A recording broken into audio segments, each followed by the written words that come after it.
things with my coffee cup. I showed my cousin's coffee cup from their wedding. I was using it last week. So hopefully they see it, So not this week though, unfortunately. That's hilarious. This is my covert, my love for the child. Oh, we love the child. A Baby Yoda situation happening back there. Listen. Oh my God.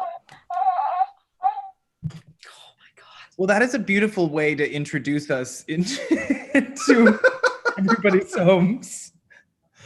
Welcome, everybody. Baby Yoda. Hello, Baby Yoda. Are we live now? Did Yoda get live? We were officially live. We went live just as Baby Yoda made his appearance. Oh my gosh. So thanks, Tracy. New obsession. Week 11. We have a wonderful guest with us this week, Chelsea Vowel. Chelsea, thank you so much for being with us this week. I realized I'm way too close to the camera. Chelsea, do you mind just telling us a little bit about yourself, letting people at home know who you are and why you're here this week? Sure. Chelsea Vowel nitsegason egwa mantu sa kaigenek otsinia magani wigen uta amaskotsi was kaigenek an anots egwa otpem so squeo mania po apitakosasan squeo mania nigo tuasik nito tansen egwa kagige enestosian. So I'm Métis from Lac Saint Anne, living in Edmonton. I said that I'm Métis, the people that own themselves, and I have 6 daughters, and I am always tired. Now you know why. Believable. Yeah, that's incredible. You know, Paul. I do. Well, welcome. What a week. We're winding it down, but there's some really terrific discussions wrapping this MOOC up. So I'm very much looking forward to getting into it today. Yes. Mm-hmm. Me as well. So shall we start in a good way? You bet.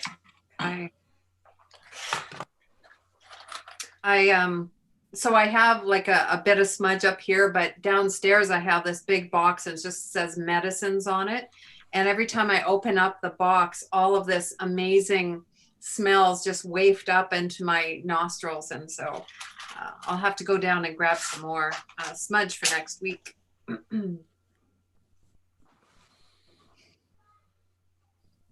So Chelsea, this is some sage from Batoche, and we picked it in the final installment of Walking with Our Sisters. Right. Yeah. So maybe I'll still can't see it.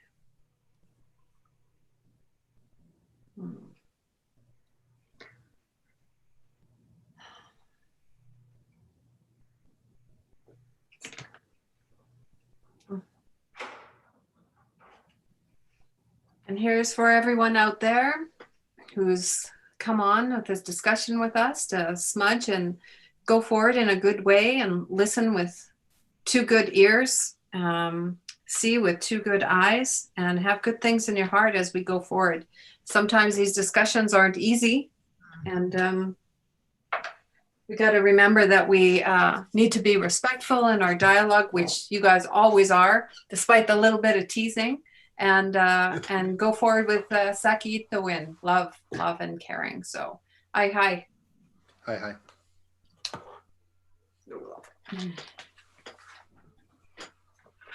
Down.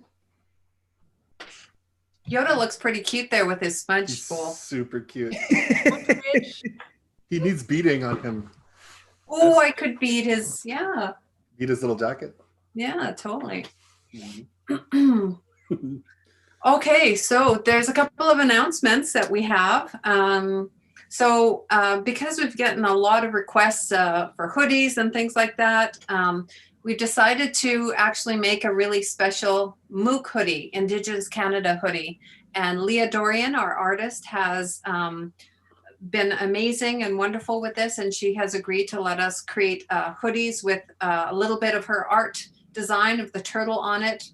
Says Indigenous Canada on the back, and then has Faculty of Native Studies, U of A, on the front.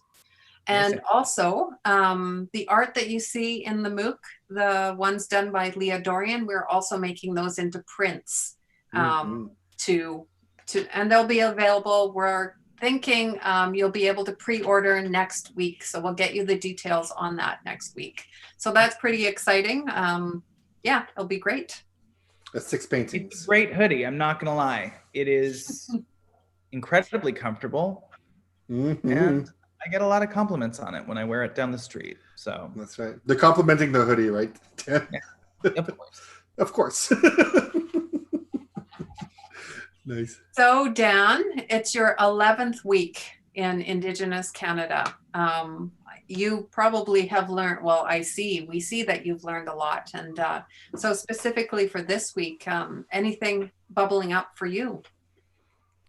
Well, I mean, I think it's like this week's lesson couldn't be more timely considering what's going to be happening in American politics on Tuesday. The idea of community, the idea of rallying together, the importance and the necessity and the value of social media when it comes to forming communities, and the good and the bad. And I know that we're going to get into a few things that I have some thoughts on over the course of the lesson. So I will just say that I think everything that we're learning could not be happening at a more timely time. And the value in today's discussion, I think, will be really helpful, hopefully for people as we head into this week, because I know that it's going to be an incredibly kind of disorienting and traumatizing and triggering time for a lot of people. You know, hopefully this week's discussion can inform and be of some help and service because we're dealing with community in a way, and you know, I think it's we'll see how the discussion unfolds, but I'll hold some things for down the line and today. But I have a question though for Chelsea. Métis in space. Care to expand on that? Okay, so Métis in Space, or Otpem Suesquewa Kitsigisigok, is it's an Indigenous feminist sci-fi podcast that Molly Swain and I started just for funsies. We figured nobody would listen but our moms. Our moms don't actually listen, but that's fine. We drink a bottle of red wine and we watch some sort of sci-fi, some sort of portrayal of indigeneity, because it seems that every single series has at least like one native content, episode, and we just usually tear it to shreds. We're huge sci-fi nerds. We love it, but sometimes it just does us so wrong. And so we just need to get back to it a little bit. And also just we get to learn about ourselves. For example, every time that an Indigenous person enters the room, there should be flute music and the cry. That's right. And so if you don't get it, that is a treaty right. If you don't have flute music and the cry of an eagle, you need to talk. Cote, yeah. Did you say a private eagle? No, the cry of an eagle. Although I think you could request a private eagle. I think that should be part of it. We should all have a private eagle that will cry majestically. Right. On where cue.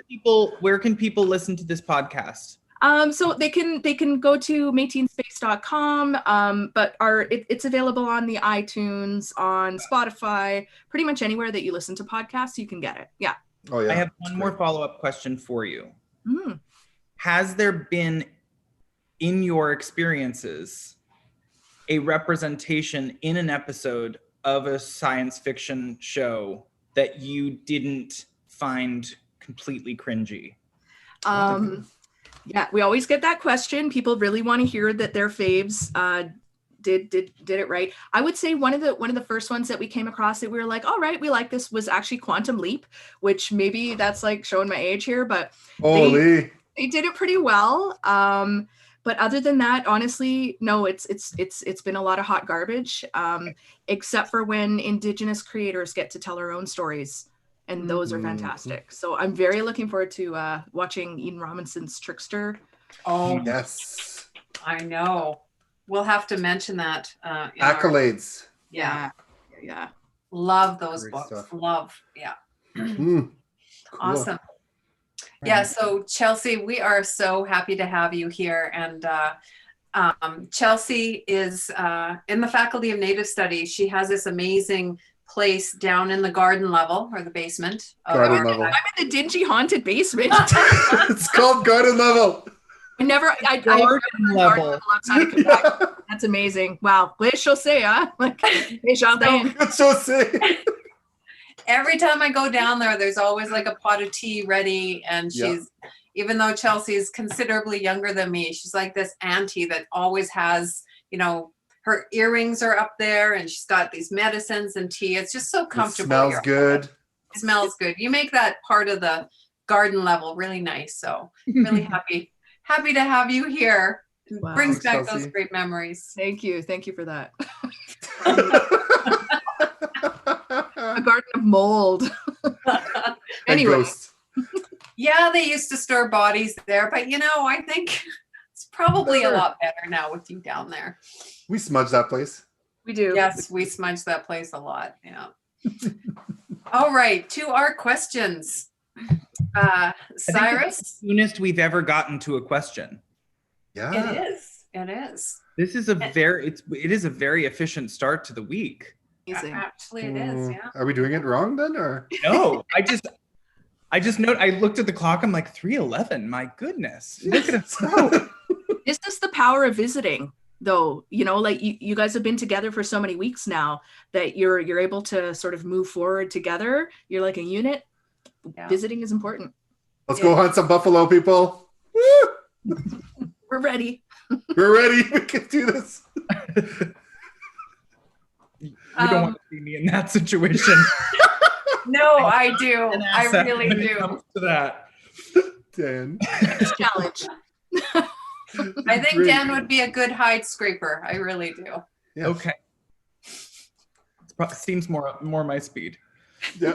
We'll keep you off the horse. Okay. Okay. So Cyrus has been with us for a while. Cyrus has sent in a lot of really good questions. So we're going to start off with a question with Cyrus, and who is grateful but sad as these discussions are coming to an end. So Cyrus says, looking at social movements and the use of social media to help spread information and resources for people to get involved, it's insightful for me to think about how online presence can sometimes result in minimal participation by some. I'm curious about how the pandemic has impacted these movements. And so this made a question bubble up in my mind right away. We launched the MOOC in 2017, and its relation to Cyrus's question. We launched it in 2017, but now it's 2020. So I just wanted to ask Chelsea, how has social media changed in the 3-year time span? I think that sort of all social media has sort of these ebbs and flow that happen. So it's, you can kind of track it that way. But I think too, it's just there's more Indigenous peoples online now.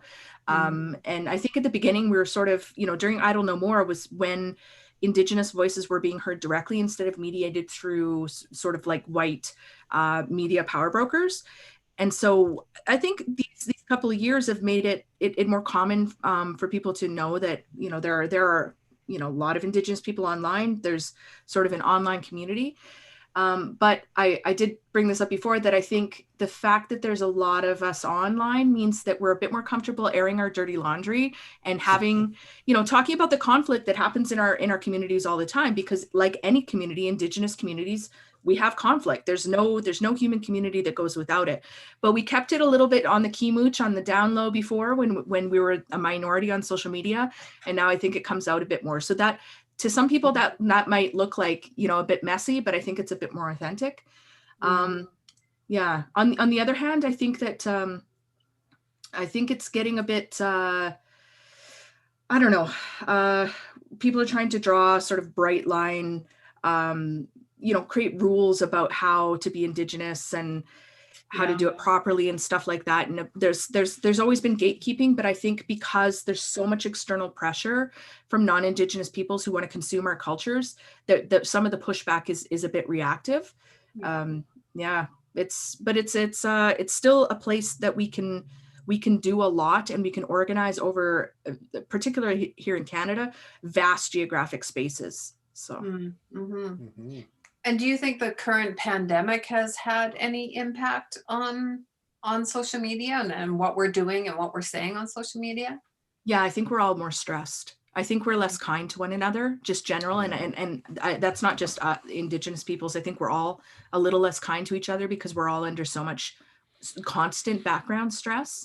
And that, for me, I know a lot of people now, myself included, who are trying to sort of wean ourselves off of social media during this time, because it's just a bit too much. That sort of glut of information that was so exhilarating and empowering before is now a bit crushing.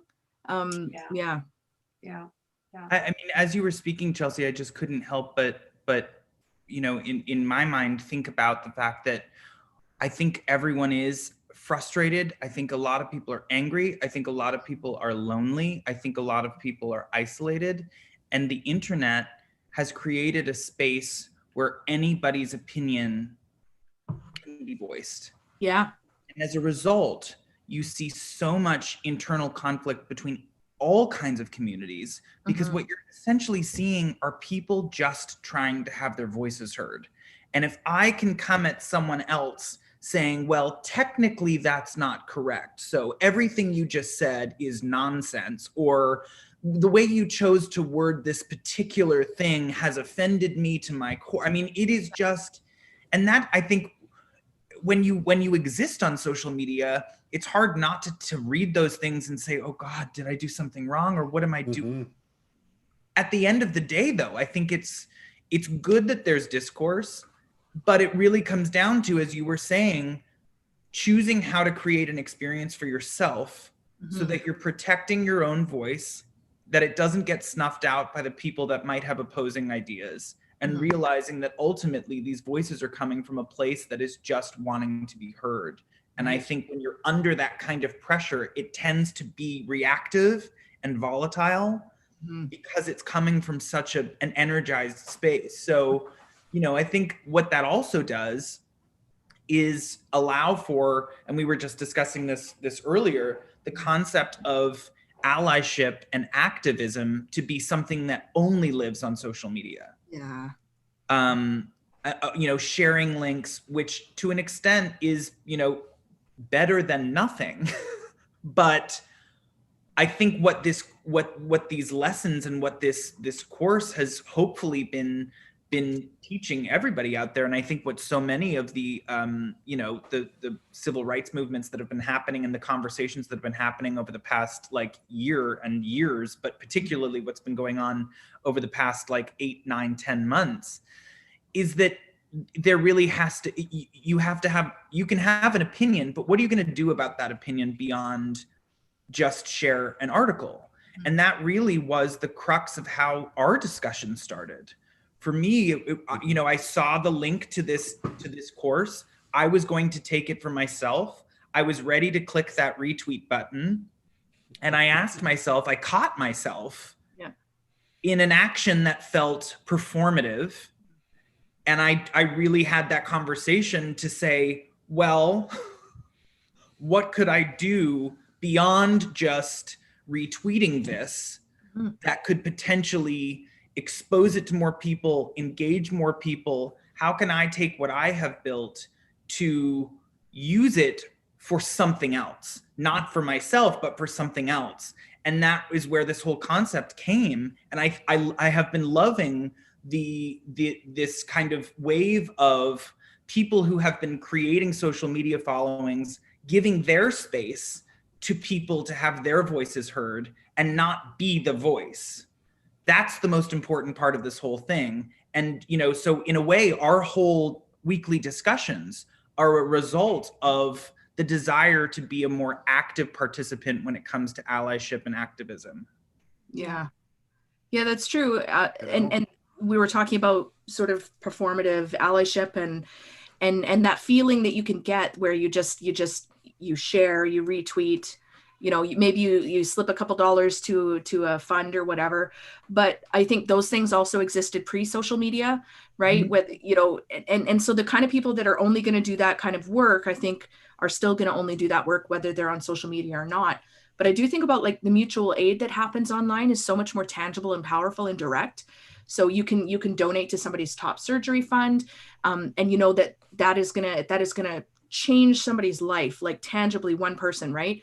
Compared to going through a large sort of corporate charity where a lot of the funds are eaten up by administrative costs and things like that. That's super powerful. I do think, though, that we also have to always be aware of the fact that there is still an incredible lack of access to social media. We talk about it like it's universal, but there are so many communities, particularly Indigenous communities in the North, or not even that far from cities that still have very unreliable internet, and those voices aren't being heard. So whatever representation you do see from different communities online is not actually a true representation of the people out there. So that idea that some people are still not being able to get their voices heard is very much true, no matter how much social media expands, because there is a disparity in access. Mm-hmm. I absolutely agree. And I think we can see that access to social media or even having internet as a privilege that some of us really take for granted. You know, sometimes we're upset with a little blip. Maybe we freeze on Zoom and we're like, oh man, internet. But we have to realize we have internet. We do have that accessibility and privilege to do that.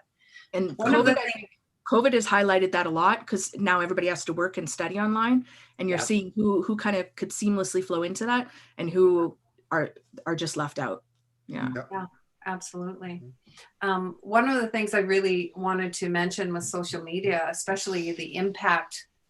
Chelsea mentioned, crowdfunding and GoFundMe and things like that. With Walking with Our Sisters, that was the only way that we could fundraise. We decided early on not to accept any donations from not only oil and gas, but any big companies. And so the 7-year-long project going across the country, feeding all the communities and being host, communities did these online art auctions. Christy Belcourt did them.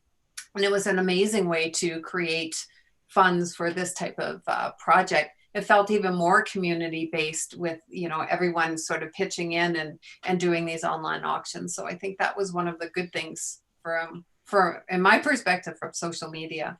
Mm-hmm. And these are the pressures and things that all Indigenous media, people oriented to media have to face, is that capitalism is this really, omnipresent, kind of like, I don't know what it is, hungry ghost or something, right? Mm-hmm. That wants to feed you, and you're like, do I want to be fed by this thing, So so I think about Rick Harp and the choices he's made for Media Indigena, that fantastic podcast, and like how he's being funded, or they are being funded actually, because I think them as a community of of speakers, one person at a time, and it's just like, it's relevant, right? Because it's owned and operated by Indigenous people. So for you, Chelsea, like Métis in Space is, and just the work that you do of being this outward scholar and activist, what is like the most efficient ways to make more funding for these collective engagements?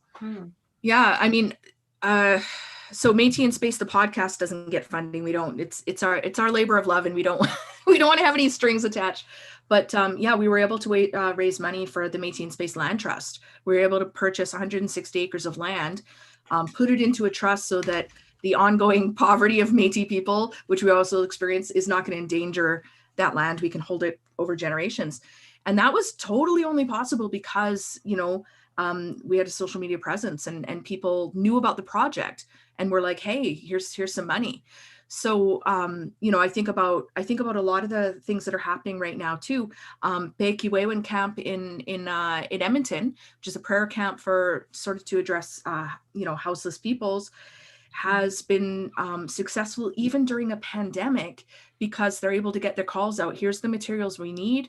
And that's the thing too, is these kinds of things now, because they're not being mediated by some outside organization, groups can come together for a time, you put the provisionality back into things, come together for a time as is needed, say, here's what we need to access our goals or whatever. People then have a really good idea of what they can do. They send the help directly and the thing gets done. So people who are able to do they say, here's what we need to allow us to do it, wash the dishes, send us firewood, drop off some gas, whatever. And I think that is so much more powerful than any sort of form of mediated charity work or good intentions. People doing the thing, and others are helping to the extent that they can, whether it's in person or not. So it's about traditional governance too, right? Oh yeah. That like those collectivity things dissolve when they're not needed anymore, which is something we've forgotten, right? Like particularly looking at Métis governance, but this is not just true of us, is, we had provisional governments, not because, that we're just so temporary, but because we do things, we bring together governance structures when we need them. And when we don't need them, we get rid of them. They don't need to like continue on, right? With no purpose. Intent. Other people can do that. It's salty. Love it. Right on. Give us the salt. That's it. That's what we need. It helps with the sweet. So I think it also, in terms of what you were saying, in terms of stripping away the governance too, I think that's what's also allowed a level of accessibility to action. Again, this is speaking about the internet, and we did just say that it is limited. Some people are very limited to it, but I do think what has also been a great part of this social media movement when it comes to activism and allyship is getting resources straight from the source, in terms of people saying, if you want to give money, this is where you should be giving money to. If you want to lend your time, this is where you should be lending your time. If you want to donate something, this is where you should be donating. And that kind of like direction, the kind of specificity of people's action, I think is really game changing when it comes to sort of active allyship as well. Because I think for a long time, it was governed by agencies and organizations that were sort of taking money and then giving it out, or taking information and doling it out. It's just been, I think it's been quite informative for people, and hopefully relatively successful.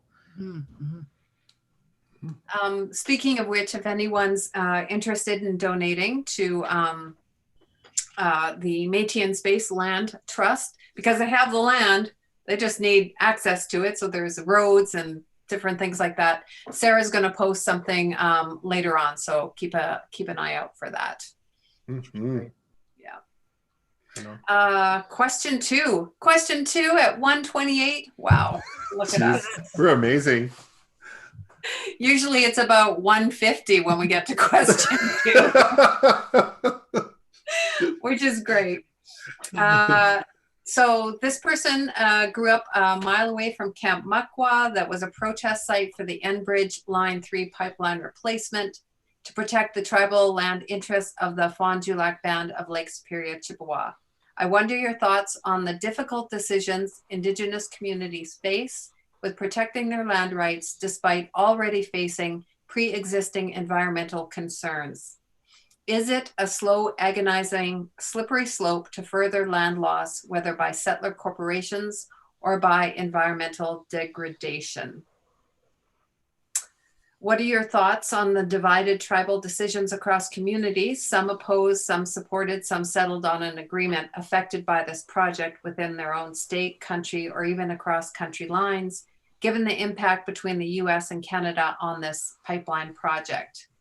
Do you feel communities are brought closer together, given the larger environmental impacts, such as a pipeline, or is there ultimately prioritization over the best interests of each local community, given the direct impact?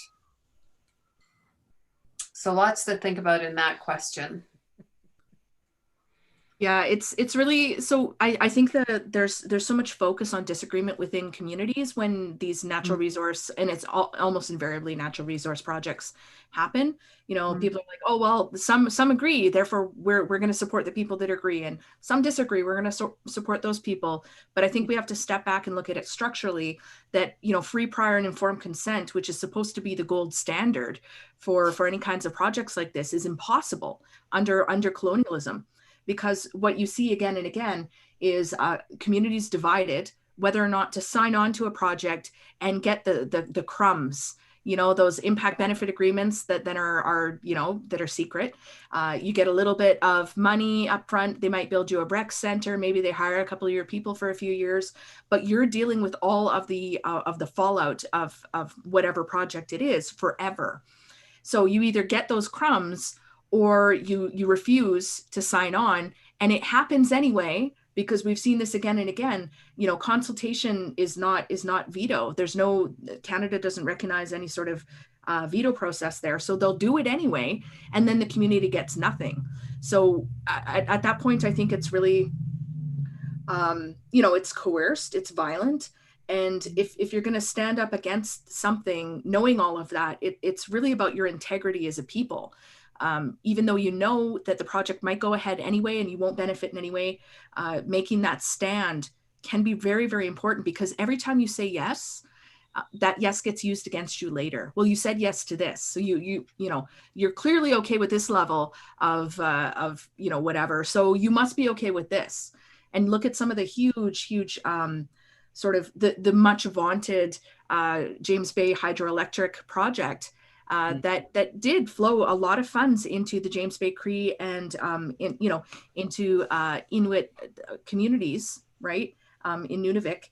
But the Innu didn't sign on, and yet they also had graveyards and hunting grounds flooded.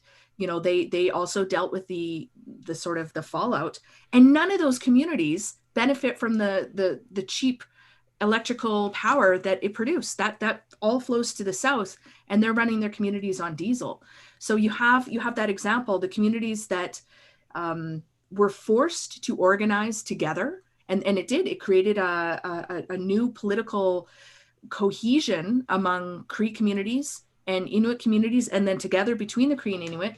But you know, then you have the ones who said no, and it happened anyway, and they're still dealing with the after effects. So God, and it's so interesting to think about that. It's just like, it's always crumbs, right?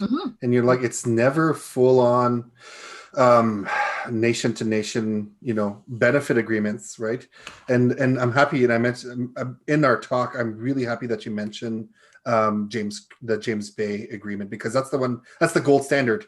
Like, look at that, a modern treaty, like, this is what we want to be doing, right? And the Cree and the Inuit have been incredible at using the resources, and you know, they've kept on it. A lot of the things that were promised didn't happen, so they kept hammering at it, right?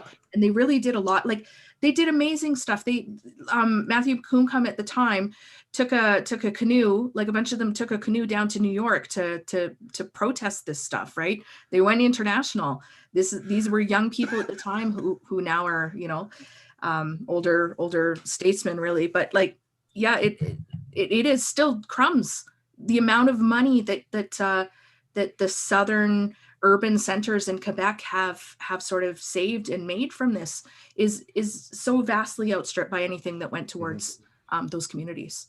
And it points directly to systemic issues that have to do with, like, well, Indigenous sovereignty, Canadian sovereignty, you know, resource extraction and stuff. Because the question that I often get when I'm presenting the MOOC, here's the MOOC, everyone, do this because of whatever, for whatever reason, do this. This is a great course. Tracy made it. She's amazing, right? And then I brag about Tracy the whole time.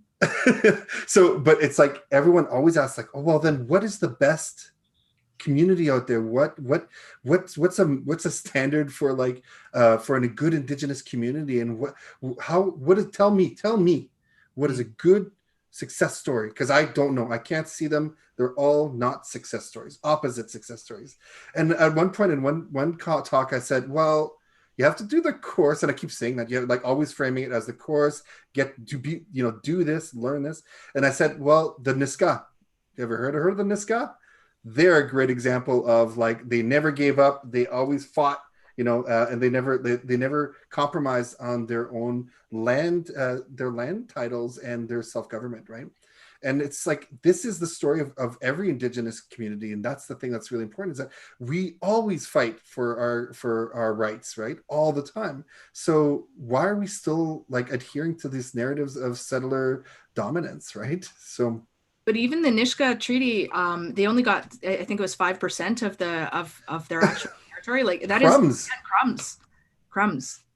Yeah. And incredible, I earlier about show me a successful white community. What does that mean? Like a successful community should mean everybody's housed, everybody has the necessities of life, just generally, should be able to pursue a quality of life that allows them to be the people that they want to be. And there is no community out there like that, because it's impossible under capitalism. But the standard is Bay Street. That's a perfect, like that's a successful community. Okay.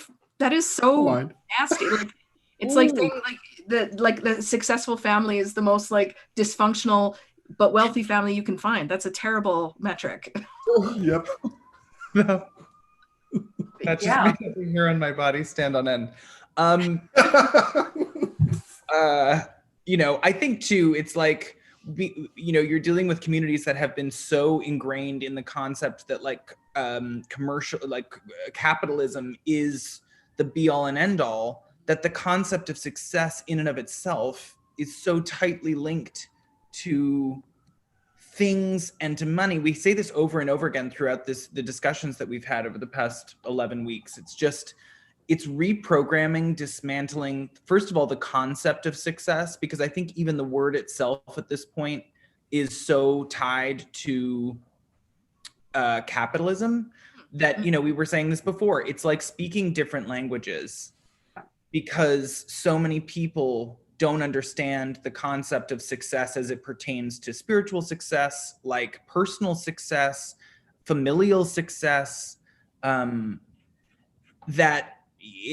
word itself is almost dangerous, because it is essentially dangling a carrot for someone that doesn't even exist. Yeah. Yeah. Wow. I mean, we talk about the idea of wealth and what wealth means. Define a wealthy person. If you were to ask my grandma or me or even Paul or Chelsea, like, what is a wealthy person to you? You would get a vastly different answer from if you take some average Canadian off the street. What's wealthy to you? Well, someone that has, they would probably name a number. What, $5 million, $2 million? But that's not wealth at all for most Indigenous people and some enlightened people as well, I imagine. I think if you can say, imagine a time in your life where everything's fallen apart, because it's happened for everybody, and it happens often more than once, where just everything crumbles. Do you have a system of relationality in place to catch you when you fall and when you can't do the work anymore and you just can't anymore? Do you have that? Is it, it can be people, it could be kin, it could be land, access to medicines. Sometimes it, of course it's going to involve capital at some point. Money can't make you happy, but it can pay for things that can make your life easier. Yeah. And to me, that's wealth. And there are so many people in our societies that simply do not have those safety nets of relationality anymore. And that's where we see the gaps. That's where we see people falling through. And if we're going to create a society that's one we all want to live in, we really have to, those nets of relationality need to be repaired. And for me, that seems like, I think when we really come down to it, that's a human goal. That's not culturally specific. Yeah. We just don't think about it enough because we are so inculcated with propaganda about what success actually means. Mm-hmm. Yeah. Mm-hmm. And it shows the systemic issue around settler colonialism is dispossession. Mm-hmm. A dispossession is what mowed us over in so many different ways in the same way, right? So Mm-hmm. that we are dispossessed of land, relationships, of governance, of like traditional economic ways of doing things, that we're just left with like kind of being bamboozled and like, frick, we've got to set this back up again and start the wheel of reciprocity again, right? Like, and good connections.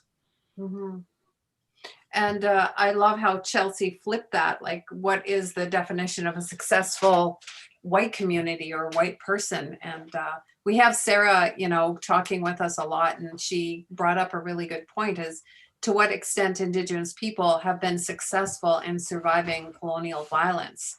So I can see, my ancestors, my grandmothers being successful in bringing me to this point, me and my children to this point. That is unbelievable success, to see what all that stuff that they went through and to actually be here right now and who I am. That is incredible success, The only thing that keeps communities that have been dispossessed and continue to be oppressed alive are those communities themselves.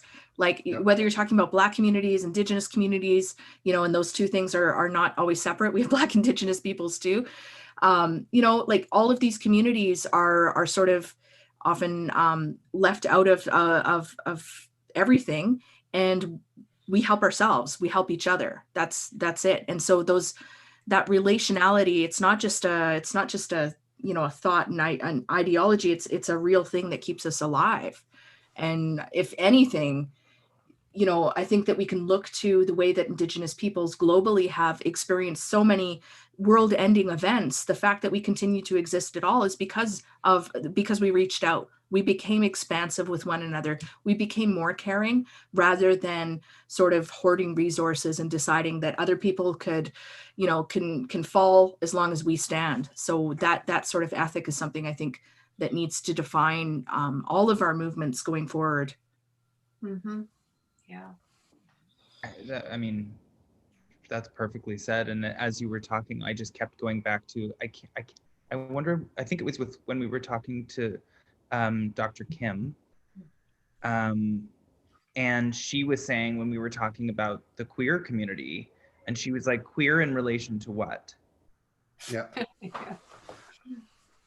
It's like successful in relation to what? In relation to the fact that like the colonial ideology has repressed and attempted to eradicate entire cultures, and they're still around. Is that what you're talking about in terms of success? Success in relation to what? My mind went straight back and connected to that conversation, because it's so predicated on someone else's idea that the word itself doesn't even have any currency in and of itself, without being in direct relation to something that is a construct. Good question. So decolonization, I guess, right? Not a metaphor. Not a metaphor. Hashtag land back. I don't even like saying it anymore, because it is become so metaphorical. But I think that's why land back is so powerful, because it's Indigenous youth saying, we're done with you like using it as a metaphor. Here's something tangible, and if you're not doing it, you're not doing it. You can't say you're doing it if no land is coming back. So awkward. For whom? Yeah, exactly. Not for me. Straightforward. So much. So Mariel, she is talking about Oka, and now that Oka is 30 years later, she said she was listening to a podcast, and I won't go into the details, but she said that the discourse, she sees the discourse hasn't evolved much since the crisis, and wants to know what is your take on why it's taken so long for the political discourse change and actions to be implemented? Both in past and current crises, there seems to be a pattern of crisis, de-escalation, report, the end. What's missing to implement change? And finally, if you had a crystal ball, I think actually Chelsea has one. So she looks like a crystal ball. She does. No, disco ball. Disco ball. What do you think is the next major Indigenous-led social movement will be about? Oh man, that's a lot, eh? So I think it's really important to notice that the political discourse hasn't changed much. What changes is the vocabulary. right? So whereas they were a bit more honest and straightforward about assimilation, maybe, you know, like in the 70s, now it's all reconciliation and decolonization, but it's the same thing. It still requires the ongoing dispossession of Indigenous peoples to justify the Canadian state itself. So I think really what, you know, we step back, the real issue is the Canadian state, like all settler colonial states, will never challenge its own right to exist. And in order to exist, it requires land and resources and control. And so all of the kinds of reports, you know, the crises that we see, they all come from Indigenous peoples consistently asserting our authority over lands and resources in ways that are not commensurate with capitalism, with ideas of ownership, with ideas of extraction. We're saying, look, we have relationships with these lands. We want to maintain them. You're preventing us from doing that. And then, you know, something comes up and settlers get all mad and, you know, burn down lobster pounds and things like that. Or Six Nations, right? Right. Yeah. And so, you know, it's not that we've changed. Our messages stayed the same, but the way that you know, governments want to, Paul, you had said earlier, like domesticate us, is they like to study things. They like to come up with vocabulary to insist that they're doing something.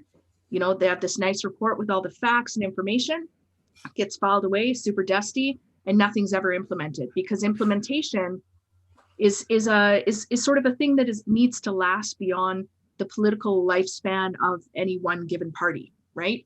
You know, the RCAP was a 20-year commitment, and very little, I think maybe two of the 444 recommendations were actually implemented. And we see this again and again.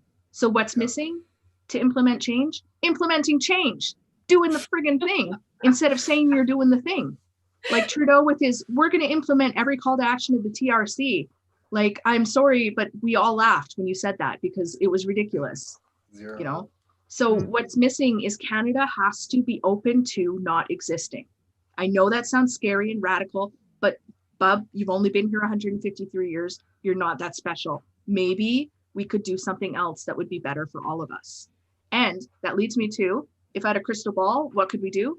I think, okay, so land back is really big right now. Let's have a leave us alone movement where we're just like, you let Indigenous peoples just do our own thing without constantly coming in and telling us how to do it or monitoring us, criminalizing us, you know, flowing funds to the good Indians and taking it away from the bad Indians. Gaslighting. Leave the heck alone.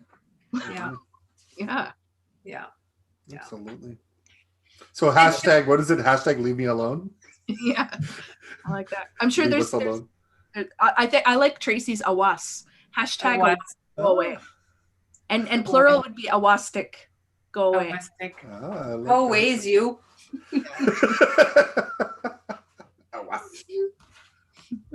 That's a beautiful. Oh, thank you, Paul. Want to explain that book there? Chelsea's in this amazing book, right? And you want to talk a little bit about this? I'm putting you on the spot here. Yeah. Okay. Well, so this place retold, it's 150 years of you know, stories focusing on, you know, various events in Canadian history. We always talk about it as Indigenous history, but it's really Canadian history. It's what's happened here in Canada. And the final chapter is one that I worked on called Kataskanau 2350, where we imagine that you know, in a time of political turmoil, when settlers are sort of afraid of all the Black, Indigenous, and people of color sort of maybe coming into their own and having truths told, decide to go off and colonize Mars. You know, leave us alone. So they go, they run away. You know. And so it was a chance to imagine a decolonized future for real, where we did get left alone and we're able to do all those things that I talked about, reinstate relationality with our non-human kin, with the land and all of it. It was fun. There's some time travel. There's some cool stuff going on in there. But I really do think that we need to imagine what it could be like, because everybody wants the step-by-step. They're like, give me the 12-point plan to decolonization. Like I want to talk about what it could look like, and then we'll figure out how to get there. Let's Star Trek it. Let's just go ahead a couple centuries. We don't explain how this, you know, paradise came into place and why we have all this technology. Like, let us do that work, and then we can figure out how to get there. Nice. Yeah. I love Yeah, that. so go get this book and read it. There's 12 chapters of Indigenous like futurism and, you know, engagement with history, right? It's fantastic. Yeah, it is amazing. Mhm. Thanks for mentioning that, I Paul. feel That's like you've come into this lesson and you've thrown some things at people at home that are going to be a real, it's going to be a real time for everybody to process some of the things that you've said. And I think this is what I love about these discussions, is a lot of what people are going to hear is not going to be easy, and it's not going to sit necessarily that well with them, because it goes against you know, potentially a life of thinking about their country in a certain light. Yeah. So this is, as an audience member here to these conversations, these are the kinds of things that I think are just what is making these discussions so powerful, is hearing from you and hearing, you know, from everyone that we've spoken to about ideas of change, and just how much that challenges Canadian settler ideologies about their sense of national pride, their sense of national identity, and what they can do. And I think a lot of people are sort of looking for that easy way out, saying, well, like, can't I just donate to something, or can't I just show up and help in some way? And it's like, you've really shown that sometimes the solution, what people are hoping they can work towards, A, might not involve them, and B, might push back on a lot of ideas of comfort that have been established among settler Canadians. So it's really, I mean, it's just so, thank you for being here, and thank you for sharing that. We're not shutting down the discussion right now. I'm just saying that, you know, for people at home, I just had to kind of like land some of this a bit, because I know there's people at home that are really probably that it's some words to be heard. And it's you know, it's unsettling. Love about these discussions. I just had to sort of to be fair, when we talked to Chelsea, and she's like, well, maybe I shouldn't say that, and I'm like, whoa, this is the place to say those things, you know. We love the salt, give us the saltiness. And I just use that term because someone used it on me. At home supposed to really change, how are people supposed to change their outlook if they're never challenged in ways that really push people out of their comfort zone? Yeah, I think that's where this kind of the shift in settler like mindset is really coming from, being pushed into a very uncomfortable place where your comfort zone is being challenged in terms of what you think is right or wrong, or what you think your sense of your the idea of your country is. It's I think this is so fundamental in helping to adjust people's reactions to change. And you know, so of course I think, you know, go for it. Gee, Tracy, I think we got to go to the humility thing now. All that smoke, now we got to. Yes, we kind of do. So we'll get to the last question here. We're finally doing our regular timeline. This is from Dan. Megan, and she says, social media video describes how hard it is to have social accountability on online forums. As a part Cree person, I sometimes wonder about how best to embody the Nehiyaw or Cree value of Tape Tiimisoin, humility, when institutions like academia or social media and capitalism that don't value humility and even discourage or punish it. Yeah, that's really real. You know, I think it goes culturally, it really goes against a lot of teachings to do the things that are expected for you to be successful, right? And you're supposed to always sort of highlight your achievements and talk about how great you are and all the good, you know, all of this stuff. And for particularly Indigenous peoples, I think that is so deeply uncomfortable. We literally have teachings about elder brother and things like that, where when they're not humble, bad things happen. So humility is super important in our cultures. just to keep like social cohesion in place. It's not about being humiliated or set low. It's just not about puffing yourself up and thinking you're sort of above it. And if you cannot play that game where you do puff yourself up, you don't get ahead in the academy, you don't get ahead in the business world, you just don't get ahead. So how do you even deal with that, right? Yeah.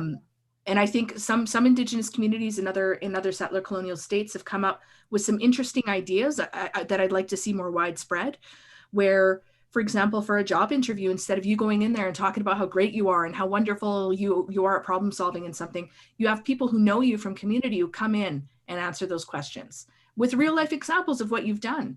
So you don't have to sit there and either say nothing and they assume that you've never accomplished anything and you're not qualified, or you're put in that terrible position of sort of puffing yourself up and knowing that maybe that's going to lead to bad things coming at you, right? Mm-hmm. You know, it's really funny, Chelsea. I love this because we forgot to speak of your credentials at the top of the program. We did? We forgot. We're not going to do it now. It's too late. I know. Well, I would have. I just didn't. Here's a prime example. We have strategies to avoid it. Yeah. I didn't want to bring it up. Because honestly, for me, what's most important about who I am is where I'm from, because now you know who to go to if I piss you off. Exactly. You know whose aunties to talk to about me. Mm-hmm. You know, and the fact that I have 6 daughters, and to me that's it. That's the bulk of my life. All the other stuff is just details, right? But all that other stuff is what counts in other realms, and it's really hard to sort of deal with that, I think. And it's funny because it reflects our institution too, the Faculty of Native Studies, because we're trying to fight for our lives as well, right? In an austerity world, right? Which the first thing that gets cut out is BIPOC, bang, out. Yeah. And EDID, right? So equity, diversity, inclusion, and decolonization.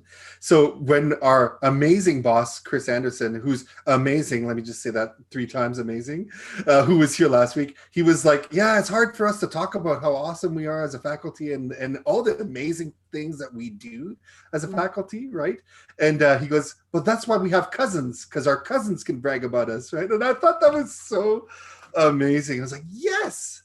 That's why we have each other to lift each other up so that we can still make an impact and almost like translate this to a non-Indigenous audience.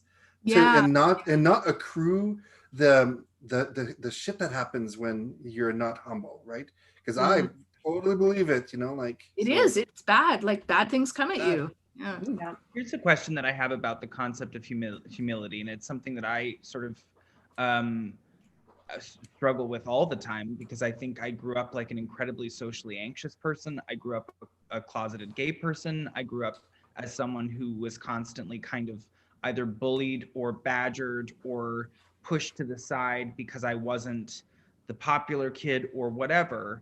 From my own experience, I try as best I can to be as humble as I possibly can. But I think when you have, as we've been discussing with marginalized communities, when you have gone through a process, and I'm a white settler, so this is in the context of everything that we have discussed, but at the same time, I feel like if you don't gain a sense of pride or power in what you've done, how do you ever get your voice heard, or how do you get to a position where people trust your voice or look to your voice for a sense of authority? And I always try as best I can to try and ride that fine line where you are in an industry filled with people who, particularly in entertainment, love telling you what they've done. That is their whole thing. Most people in entertainment only have that.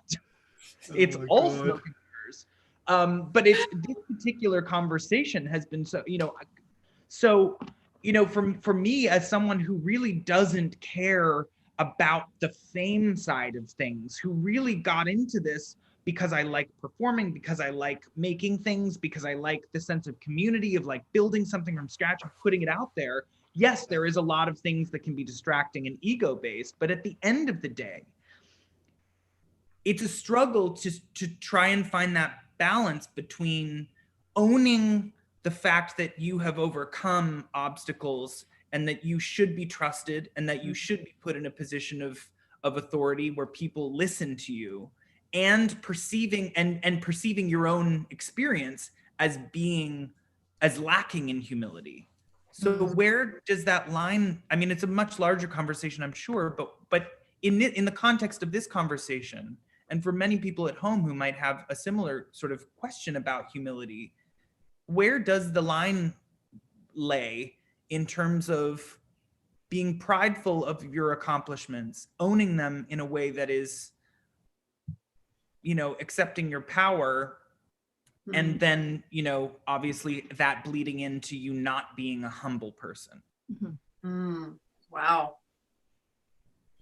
Well, Tracy, you were talking about Walter Lightning's thesis. Do you have that clip or that? It was written, but I'll just put it into my own words. So, and it was about humility. And when you're writing your PhD thesis, what has always been pushed at us in academia as a conventional thesis is you are the authority in this topic. So you write down, you don't put I in there, you don't put me, you definitely don't put personal reflections in it. And so it's always about you. And so you're trained to write this way from your authoritative voice. It really didn't sit well with me. It was really hard to work with. And then I found Walter Lightning's thesis, his MA thesis, and he talked about humility in it. And the way he spoke about it is he referenced Louis Sunchild, a story by Louis Sunchild and Art Rainingbird. So Art Rainingbird was this really highly respected elder. He had been a Scapio, a helper, and then a knowledge keeper. He had done all these ceremonies. And so his communities that he worked within absolutely loved him and respected his voice to the highest. And so Louis Sunchild was just his Scapio and his helper. And he was doing the ceremony for the first time, helping out. And he was like shaking. He was like, and Art Rainingbird said, why are you so nervous? What's going on? And he goes, I don't want to mess anything up. This is the first time I've done this ceremony. There's so many people going to be watching. I don't want to make a mistake. And Art Rainingbird, who was 90 plus years old and had been doing these ceremonies, he's like, don't worry, my boy. We all make mistakes. And he said, and I know nothing. We know nothing. And when you think about that, and you think about Art Rainingbird, who was up in a hierarchical mindset, he brought himself to a level of everyone else. We know nothing. I know nothing. And so if you go into the world, and I think it might be sort of antithetical to how lots of people think when they come into authority and you're writing your thesis, I know everything. I know all about this. Art Rainingbird says, we know nothing. This is just a small, small step in our human experience. And maybe we'll get to know something by the end, maybe. But you have to walk in this world with that sort of humility. And it was really great to be able to put that into my thesis and to say, this is just the beginning. And really, I can't remember how old I was when I wrote it, 48 or 47 or something.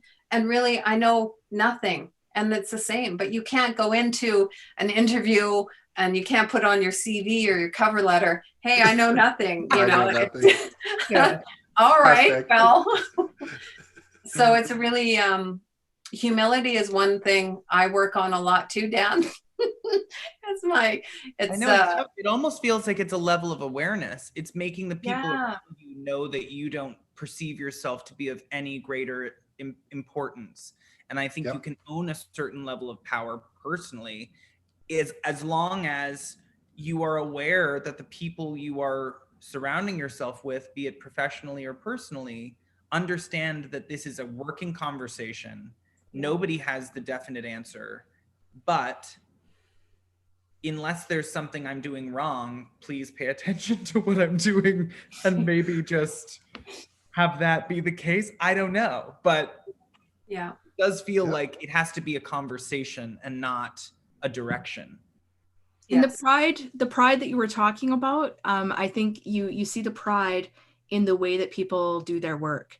So it's not necessarily that they need to express it, but rather, you know, if I need somebody that works hides, you know, I'm like, I want to do a workshop where you show these young people how to work hides. I'm going to go find the most accomplished hide worker I can. And the pride that you're talking about, you're going to see it in the work that they do, the care that they give, the thanks that they give for the tools that they have and all of that, and the way that they share their knowledge. And to me, that sharing of knowledge and talent and work is where you can take the pride by doing the thing, and the humility is in not sort of placing yourself above anybody. And they will come to you if what you do is good. Indeed. Shooting Dan, guns. Bow. Dan, do we have time to read Megan's poem that she sent in for us? Of course. Yeah. Oh, can I read it? Yes, please. Oh, yeah. Yes. Oh, Your you guys can is share. a little better than mine. So there's A lot better. There's Chelsea. 2 poems. So this one is called Amisko Wiagasqua, which is it's a beaver sweetgrass, which is the name for mint. So Amisko Wiagasqua, the wild mint grows near the park I played in when I was young. I offer tobacco and pick it with Nisimus, my brother, and make tea. This small act of resistance makes me happy, reminds me of when I made a Amisko Wiagasqua tea for my kokum, and she cried, reminded of her childhood by the sweet, cool taste. In this suburb of Amiskwichiwaskayagan, where most of the residents have forgotten the original inhabitants, where the berries and mint continue to grow, and where they grow, we grow. Just makes me like... That reclamation of urban spaces as land, as Indigenous land, I think is so important, because there's this idea that we only exist outside of urban centers, as though we never had, you know, any urbanity of our own. Just for everyone at home, this is coming to us from a participant in the course who wanted to share these poems with us. Mm-hmm. So Yeah, her name is Megan. Yeah, thank it's you, awesome. Megan. I think we have a second one too. Yeah, this Chelsea, one's called so beautiful. Nehiao Squeo, so Cree woman. You should talk less about Indigenous topics, my professors tell me at my midterm evaluation. They give me a good mark anyways because I'm white, and they want to mold me, control me, assimilate me into acting more like how I look. The admixture of white blood tames the savages and increases their intelligence, I once read in a history book. If so, I am a failed experiment in eugenics because I refuse to be tamed, to be assimilated, to be silent. And then she gives thanks, Ninaskumin and Kinanaskumin Tenuao, to all of you too for this discussion. Beautiful. Oh, thank you. Any last thoughts here on this? What a way to end on these poems. I think that's good. Those poems really, there's a lot. Yes. Mm-hmm. I do have a last thought. I was thinking about Baby Yoda. And the reason why I love Baby Yoda so much is that he's little and he's super powerful, and he uses all of his power to help others who have made relations with him. And that doesn't mean blood relations. It means kinship relations. And I think that's the power. That's why I love Chelsea here. The power of science fiction and how telling stories and how Indigenous people are thinking about these stories too, you know, that like there are Indigenous people out there who are consuming culture, pop culture, and making meaning from it, or actually deriving meaning from it, right? Making kin with it. Making Baby kin Yoda with it. is our baby. Yeah, he's Nice. our baby. Yeah. So this is the end of week 11, but next week isn't our last. Like, we have our week 12, absolutely, our discussion, but we're also going to be hosting a week 13 celebration / activation. And we're excited to share more details on that next week. And we also have our last guest, Dr. Tasha Hubbard, for week 12, Living Traditions, Expressions in Pop Culture and Art. It's going to be a really fun one. Tasha Hubbard's an award-winning filmmaker, scholar, and an amazing friend of ours. So, yeah. Well, I mean, 4:09 p.m. I think this is the... What? Have we finally hit our stride in week 11? Thanks, holy crow. What's happened? Yay! Wow. Yes. We're all pro now. Yeah, for all of you who thought next week is the last, it is not. We are going to do a week 13, and hopefully we'll cover some really great ground in week 13 that is not necessarily going to be tied to the course, but more speaking generally, you know, answering questions that we might have not gotten to, and a bunch of other hopefully fun and exciting and informative and educational things there. Chelsea, thank you so much for your wisdom and your words and your time. Oh, thanks for having me. It's so fun. And everybody else, it's been great. And we'll at home, thank you everybody for tuning in again. And we will see you next week for week 12. Merci. Thanks, Bye-bye. Chelsea. Brr, brr, brr, brr, brr.